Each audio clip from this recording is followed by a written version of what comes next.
Bonjour, I'm Jason Ahad from the GSC Quebec, and I will present to you today a summary of research carried out over the course of 2019 and 20 under the framework of our EGP project entitled Environmental Impact of Diluted Bitumen. Abstract. To transport it by pipeline, bitumen is blended with lighter hydrocarbon fractions, yielding a less viscous diluted bitumen, referred to as dilbit. Although often considered safer than other means of transport, that is, railways and barges, a number of incidents have highlighted the potential environmental risk caused by dilbit pipeline rupture. There are few detailed investigations into the fate and transport of dilbit in the environment, particularly for shallow groundwater systems, a knowledge gap identified over 5 years ago. So while this project doesn't entirely focus on shallow groundwater systems, the research that I will highlight today does. Project members. This project involves a large number of researchers and scientists from a wide range of institutions, including the GSC, INRS, McGill University, CanMet Energy, le Centre d'Expertise en Analyse Environnementale du Québec, the University of Ottawa, and Environment and Climate Change Canada. The goals of the main activities that are carried out under the framework of this project can be summarized as follows. To better understand the relationships between geochemistry, hydrology, microbiology, and toxicology during natural attenuation of dilbit using controlled spill experiments, both in the lab and field.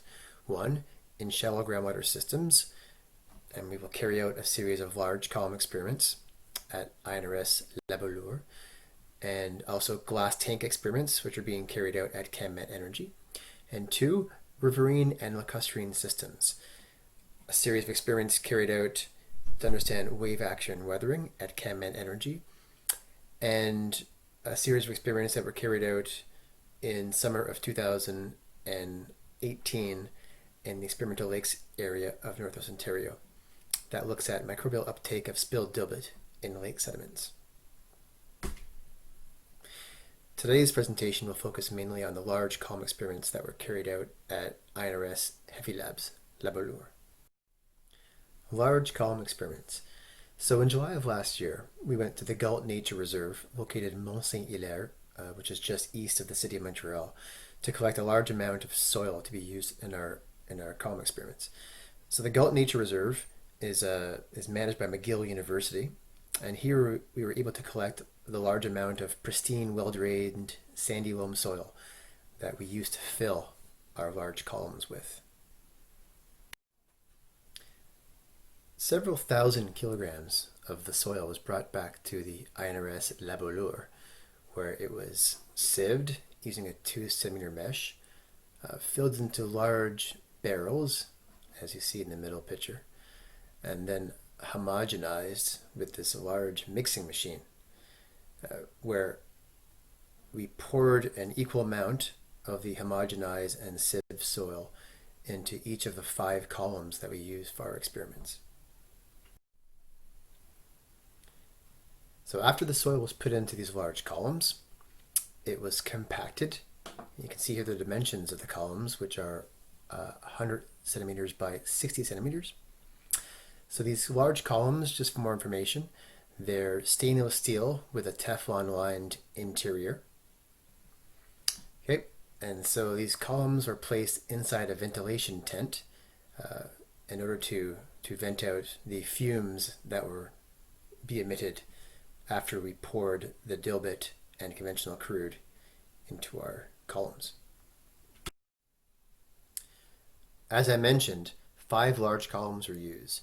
2 replicates, in which we poured around 2 kilograms of dilbit, 2 replicates in which we poured around 2 kilograms of heavy conventional crude, and 1 control in which nothing was poured into.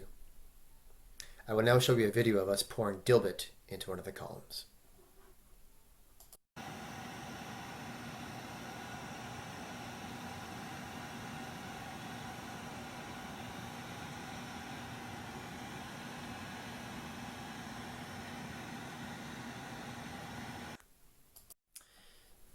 These experiments were designed to mimic the autumn recharge conditions in the unsaturated zone in the region near Mont-Saint-Hilaire, Quebec.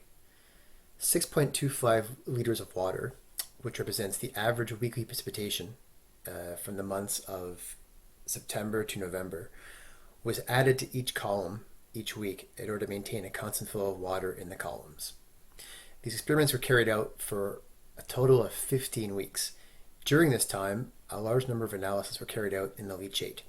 These analyses include total organic and inorganic carbon, TOC, TIC, BTEX, benzene, toluene, ethylbenzene, xylenes, carbon-13 analysis of benzene and toluene, PAHs, polycyclic aromatic hydrocarbons, acid extractable organics, which include naphthenic acids, metals, and toxicity assays.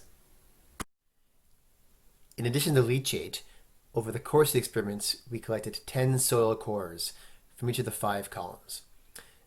These analyses are ongoing, but include total petroleum hydrocarbons, or TPHs, PAHs, phospholipid fatty acids, or PLFAs, which are biomarkers for the active microbial population.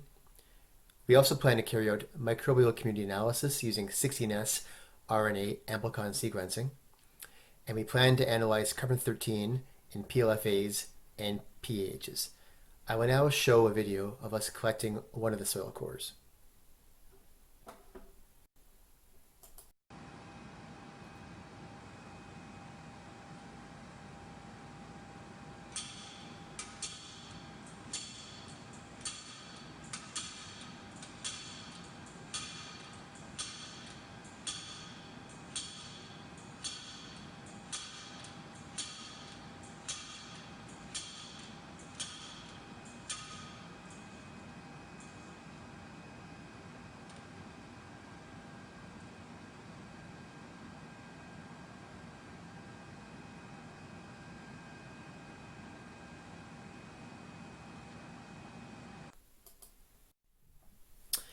So I don't have time to go into the results that we have thus far from the column experiments, but I will show this one slide that shows total BTEX concentrations.